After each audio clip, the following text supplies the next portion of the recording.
Hello there, and welcome to another exciting episode of Fargo Retro. My name is Eric, and I am back at it with another video. I know it's been a long time coming here. Been spending time at school, working hard on that, and the reason that we're presenting this video here for you is we wanted to show you a step-by-step tutorial on how you can fix a broken NES. So, if you're anything like me, you've been collecting video games for a long time, the best way to get those big package games that you want that cost a lot of money is to try and wheel and deal, package things together and see if you can buy a bulk lot. And a lot of times when you're buying NES games specifically, you're going to end up with a toaster console like this one right here that just plain does not work, right? So this method of fixing your NES works in any time you have an NES that has a blinking red light. So obviously I don't have mine plugged in right now, but if the system powers on, it's just not reading your games. The issue is the 72-pin connector that the game teeth bites into, and when it presses down in this model of system, there's usually a little bit of a disconnect on that pin connector, and a lot of people will tell you that you need to buy a replacement and get rid of that original hardware, and I'm here to tell you that you can fix any NES with just a couple of materials yourself. So you'll need yourself a toaster NES, you will need a Phillips screwdriver, you will need either a dental pick if you are a retro gaming aficionado and you need to fix your old tech. A dental pick is the perfect tool for you, but failing that, any sort of exacto knife or straight flat-edged item will be sufficient. So there are a couple other things you're going to need. You will need any cart, preferably an NES game that you don't mind if it gets damaged in the repairing of the device. So I've selected RoboCop here, an adequate game for sure. I'm not too hurt if it gets damaged. And the final thing you are going to need is some type of boiling device. So I have a fancy big kettle pot here. Any type of saucepan, anything like that will do. So basically what we're going to try and do here for you is we're going to take out the 72-pin connector out of your NES. We are going to put it in boiling water for about 5 minutes. We are going to use our cart here to help reset the pins on the connection. We're going to reboil the pin. We're going to let it dry, and then we're going to reassemble this bad boy. So, first things first, what you're going to want to do is you're going to want to remove the outer casing. There are 6 screws on your Nintendo on the outer casing, located here, here, here, here, here, and there. You're going to want to get rid of all 6 of those screws to open that bad boy up. Make sure to, while you are doing this, that you are keeping your screws together. You can just kind of set them aside in groups. They'll all kind of go back together in the same sequence. There is an outer shell that we have to remove. There is a metal case that we're going to have to take off after that, and a couple smaller screws along the way. So make sure you are keeping all of your materials nice and organized. I know you guys can't see it here on the laboratory workstation, but I am in the process of unscrewing the outer case. So give me a moment. I will take care of that here for you guys.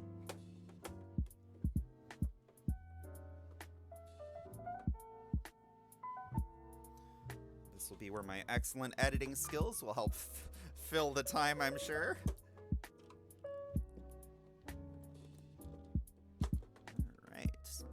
One left to go there. It's not wanting to come out, but that is a-okay. Alrighty, so once you've got those screws out, got a couple screws. Come on, buddies.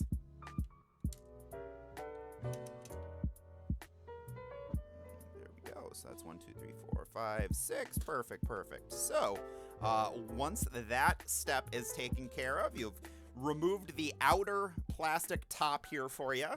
Now you've exposed the insides of the NES. Our next step is we're going to want to take off this metal plate here that helps with the electric resistance. There are 6 screws on this plate as well, located here, here, here, here, there, and there. So go ahead and unscrew those 6 screws. Take off that metal casing. Again, this is where that editing is going to help out here, I'm sure. But there's not a ton of screws here. I'm not much of a technical person, so if I can do this, you guys can do it. I've actually repaired 3 NESs in this method before. The first time I tried it, I didn't believe that it was going to work. I was real suspicious that taking this bad boy apart and boiling it would do anything, but it worked. So I don't know the exact math behind it. What was told to me on the internet was that the heat helps reset the pins to their factory settings. So getting that boiling hot water helps actually bend the metal back to its original setting. I don't know how accurate that is, just because there's a couple of things that we have to do to help the process along, but that is the reasoning behind the boiling workings. So we're taking these screws out here. We've got, again, 6 on the metal plate here. There's 2 on the left side, 2 on the top of it, and 2 on the right side. So once you get those screws out, the metal plating will just pop right off for you guys. So I'm doing this all from the comfort of my chair here in the video game laboratory here. So looks like I've been working on a little botany recently, a little xenobotany most likely. But yeah, you might have heard that metal clang there. So we've got our last screw off. So this little metal case thing is going to just come right off here. So that's going to come off. And this is going to expose our drive. So the drive is, again, the little thing that you click down to get the game to lock in. And so the reason that so many NESs break down is, in fact, because of this mechanism. The Japanese didn't want a traditional video game looking console. They wanted something that looked like another piece of hardware, so they went with a VCR style design. And unfortunately, this mechanism here is the cause of so many broken NESs that basically the connector, you slide your game in, you can actually see it. You slide your game in like this. It fits into this first layer of connectors, and then when you push this thing down, it actually pushes the game into the 72-pin connector. And so this mechanism ends up with a lot of the connectors actually getting broken.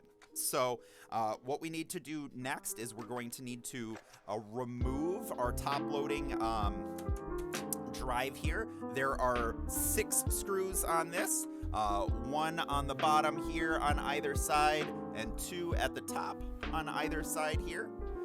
So we're gonna go ahead and take those out now. We are close to getting to the 72-pin connector. We'll only have one more thing to unscrew after this. So I am pulling those screws out now. And again, you want to make sure you keep your screws nice and in a collected pile. A handful of the screws are unique to their subsection, so it's always nice to have the little bit longer screws. You'll see this silver one is a little bit longer. I like to keep that in the second location here, so that came out of this one here. You'll see excuse me, so there's a top screw here, there's a blank space in the second one. I like to keep that longer silver screw in that second space. So go ahead, unconnect this next section here. And again, this is where my excellent editing skills are going to come in handy. Part of me wants to do this video totally unedited and just leave you guys here with the wonderful background music I found. Yeah, so again, it doesn't take a ton of time to do this here. I'm not going to actually do the boiling, spoiler alert here, just because I want to get this thing put together pretty quickly. the actual boiling process, you know, you do need to let your console dry out, the 72 pin connector dry out before you put it back. Water plus electricity is not good, friends. So we are working on our final screw here. And we're pulling that bad boy out now.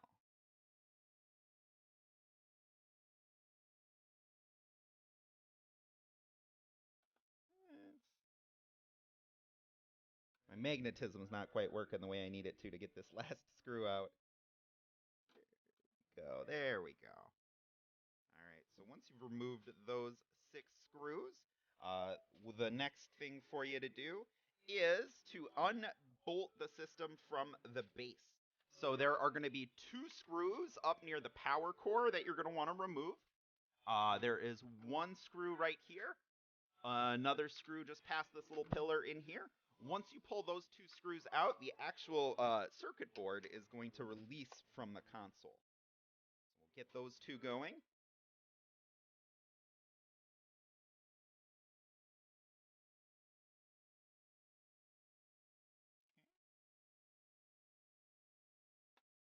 So again, the first time I did this, this probably was the hardest, scariest part of it, just because there are a couple of wires, and I'm not much of a physical technology guy. I like games, I like coding, but I'm not a big fan of actually pulling the hardware apart. I don't have a lot of handy skills, so this part was kind of a challenge the first time I did it. So we've got these 2 screws unlocked here.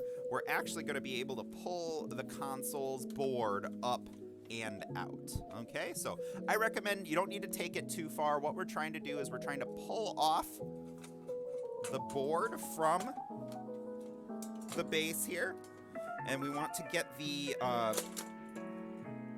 72 pin connector off. So you'll just kind of pull it off the board. It's got a little bit of give to it, but it should come off right away here. And then you need to decouple the actual 72 pin connector from the overall casing here. So you'll kind of pull that off at a single unit. Sometimes if you haven't done it before, it will really stick on the circuit board here. So you may need to pull pretty vigorously to get it out of there. But once you do, you're going to want to take either your dental pick or your electro knife, your flat edge piece, and you're going to want to check the 72 pins to see if there are any that are bent.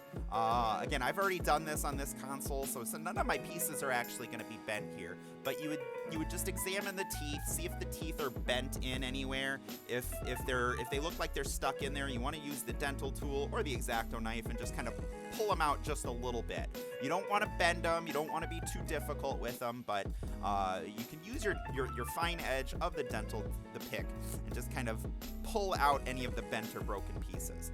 I recommend using a Q-tip, some rubbing alcohol, rubbing down the pins as well if they appear dirty, anything like that. From there, once you have your 72 pin connector, you'll want to bring water in your pan to a light boil. We recommend placing it with the teeth side facing down into the boiling water. Let it sit there for about 5 minutes or so in the boiling water, and pull it out and set it along to dry. You don't want to let it sit for very long.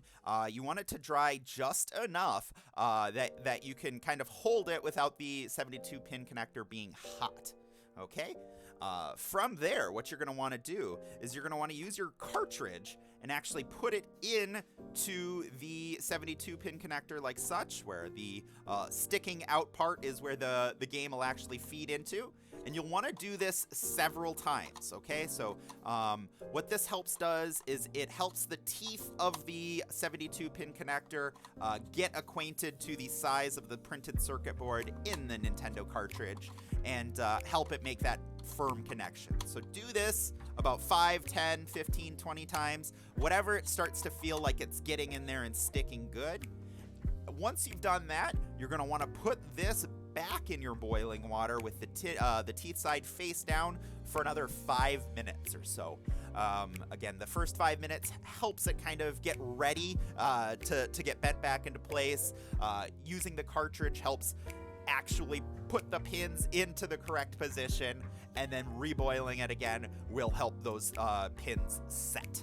So you're going to want to, after it's boiled the second time for 5 minutes, pull the device out, pull the 72 pin out, let it dry until it's fully dried. I recommend giving it about an hour, maybe 2 hours, and then you can start to put the console back together. So for putting the console back together, what you're going to want to do is you're going to want to get the 72 pin connector put back into its carriage base. Again, you'll see that there is a long part and a shorter part of the two. The longer part will go into the open space here. The shorter part goes under it, and it's the brace used by the system to kind of keep everything together. Once this is all back together, you're going to want to replace it into the circuit board. So what you want to do is you want to make sure this bottom part of the teeth that did not get put in the middle chunk of this depressor, those are going to go into this reader slot here. So it's hard to see from this angle. So, and I guess the green of the circuit board is matched up with my green screen here. So again, it'll be a kind of a cool effect there. But the idea here is there is a reader board along the top of your printed circuit board on the hardware of the NES. The bottom teeth will just fit right in there like so. Give it a little slide. You can definitely, if it's not going easy, use a little force. The circuit board is a little bit more resilient than we non-technical people might think. So I'm going ahead and get that aligned there. Push that piece back in. Alrighty. And this is the biggest struggle. Once you get past this part, the unconnecting it from the circuit board and getting it back on the circuit board are the two most challenging parts of this repair. So I'm going to actually take this printed circuit board out of its holster for just a moment, get it aligned on the board like such. You'll see that now that is going on, and then you'll be able to actually put the cartridge back in, the carriage back in as well. So you have two options. Just because it was being a little bit difficult doing it while I was talking to you guys here, I chose to separate those steps. But while you're doing it at home by yourself, I recommend just putting it in all together. So perfect. So again, now the carriage is on there as well. We can go ahead and reassemble the board. The bottom has a metal plate as well. You may need to make sure that that is aligned correctly. So it should kind of close together like this with a little bit of a data port sticking out at the bottom. Make sure all of those are nice and firm and cozy all together there. And go ahead and put the console back into its grooves. There are a number of wires to kind of watch out for. Make sure that they don't get pinched between the plastic, between the circuit board and the plastic guidelines. Perfect. So we're just getting our last little bit of that put together here. And I appreciate you guys' patience as we do this. I've never done a live repair like this on video before, so it's really exciting for me. So perfect. So once you've got everything smooth, snug, and back into its correct place on the guideline there, we can go ahead and start reversing our order of plugging everything back in. So first thing we want to do is we want to make sure to get the console power base plugged back in. So those are the two screws in the upper quadrant. Again, one will go here, one will go there. So again, I just recommend setting up your screws kind of in piles along your workstation in the order you do them. You should have about 4 piles. 2 screws for the power base actually on the motherboard. You're going to have 6 screws for the cartridge reader. You're going to have 6 screws for the metal casing on top, and you'll have 6 screws for the bottom casing. And so we are in the final stages of putting this bad boy back together. Again, I use a Phillips screwdriver that has a little bit of magnetism to it, just helps keep the screws on. I haven't encountered any issues using the magnetism on this device, so hopefully you don't either. Once you have those 2 base screws in, the motherboard should stay in its place here. You'll be able to kind of pull the whole console back up together without worrying about anything moving around. So again, those 2 base screws were put in. Next, we're going to re-put in the 6 screws that are going to hold down our cartridge casing. So I recommend using the regular sized screws for the first spot on the top there, and then the longer silver screws in the second spot. This is the only time you'll ever be told, be careful how tightly you screw everything in. So you want to make sure to keep everything kind of loose in this step. If you screw things in too tightly, your games actually won't work. It'll have a hard time actually depressing the game into the 72-pin connector. So this is probably one of the only times where, you know, hey, don't go crazy. You don't have to screw everything in super tight. And if you have any issues with your NES after completing this maintenance, a lot of times this is the step where you're going to have problems. That if your game is still not being read, go back to this step, lighten up the screws a little, and that should get a better connection for your game. So the top screws can go in pretty much all the way. The silver screws, you want to be a little bit lighter, and the bottom screws, you can go in a little bit farther than the silver screws. So we are just wrapping that step up now. The silver screws, we'll have one more set to go. But again, I appreciate your guys' patience. We're moments away from having a restored NES. Granted, this NES was restored a couple months ago and works fine, so. But you'll just have to take my word as an expert in the field that this thing did not see working light for probably 20 years. I actually bought this NES specifically as a part of a deal from a good friend of mine who gave me his entire childhood collection of games for about $300. That was a very good price. One of the games in that collection was worth $300 itself. So that's kind of how I ended up with this NES here. I purchased an entire lot just to get one game. So that's kind of how it goes once you've started to collect quite a few games. So we have this screwed back in here. I have it a little loose, but you can see that it's still springy, good to go. A good way to test if it's too tight is you will not actually be able to depress this so it locks. So try this a couple times. If you're not able to get it to lock down, that means you've screwed in the casing too tight. Since we've passed that phase here, we can go ahead and put our metal static shield back on the console. Again, there's going to be 6 screws for this. You can kind of line it up if you'd like ahead of time there. But there'll be 2 screws on this side, 2 along the top, and 2 over here on the left. So 2 over here, 2 along this top ridge, 2 on either side. So I'll go ahead and get those screws in. And after that, we'll be able to put the case on the top, screw on the bottom, and she should be good to go. So we'll get these screwed in. Again, I will kind of do my best to go through this as quickly as I can. I've never, again, repaired something live like this, so it's very exciting for me. I just dropped one of the screws, so we are going to pretend I didn't and move on.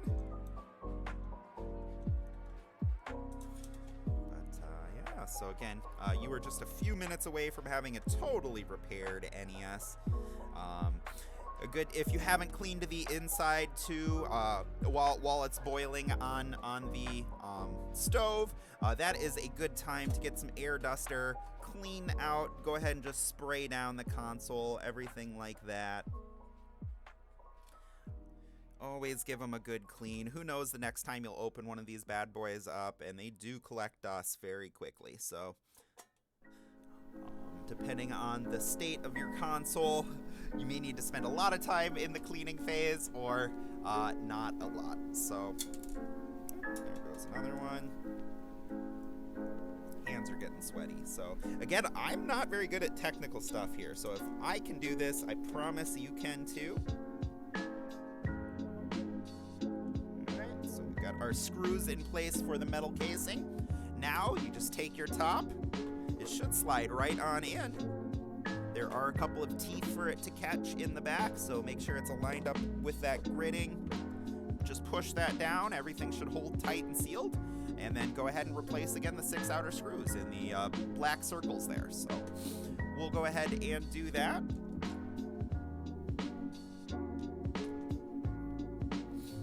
And we'll be good to go from there. So again, I appreciate you guys hanging out with me while I get my console all fixed up. And again, so the idea here is all you need to do. The supplies you're going to need is a broken NES, a Phillips screwdriver, some sort of pot or pan for boiling, an old game to set the pins, and a dental pick or an exacto knife in case you need to actually bend the pins back in place. And the directions are: remove the outer casing. There are 6 screws on the outer layer. You pull off the top, unscrew the metal plating. Again, there are 6 screws along with that. You're going to want to unscrew the cartridge slot. There are 6 screws that go along with that. And then you're going to want to unscrew the 2 board screws up by the power base. You're going to want to pull off the pin connector. Again, feel free to use some muscle. It can be hard. You're going to want to clean the pin connectors. If any pin connectors are bent, try and bend them back into place. Ideally using filtered water, but any water should work. Go ahead and bring that to a boil. You're going to want to drop the connector in, boil for 5 minutes, and stir occasionally because it's fun.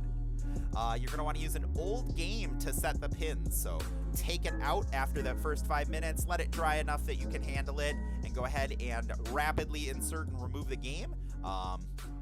After you've done that, after you feel like it's got a good grip, go ahead and put it back in the water. Boil for 5 more minutes. Let everything dry, and then begin the reconstruction process. Again, you'll want to screw in the board first with its 2 screws, then screw in the cartridge slot. Again, you want to make sure it's not too tight. There are 6 screws with that, along with 2 important silver screws that are a little bit longer. Screw on the back metal plating. Screw on the outer hull again. Again, those are going to be 6 screws on the metal plating and the outer layer. And then go ahead and test and go. Ideally, your game works just fine. If you're still getting your blinking red light, go ahead and pull off the top, pull off the metal plating, and adjust the tightness of the cartridge slot. A lot of times your problems are going to be from there. If you're still having issues after that, you might have a bunk NES. So that's beyond the scope of this video. So again, I really want to thank you guys for checking out my video on how to fix a broken NES by boiling it. If you have any thoughts, I'd love to see your comments below. If you managed to do it, you know, hey, share a video, share a picture, something like that. So again, this is Eric from Fargo Retro. So glad to be back with you guys here. We're grinding out the last semester or so of college. Maybe we'll have more videos again after that. So thank you for following this instructional video, and we'll see you on the next one. Take care, everybody.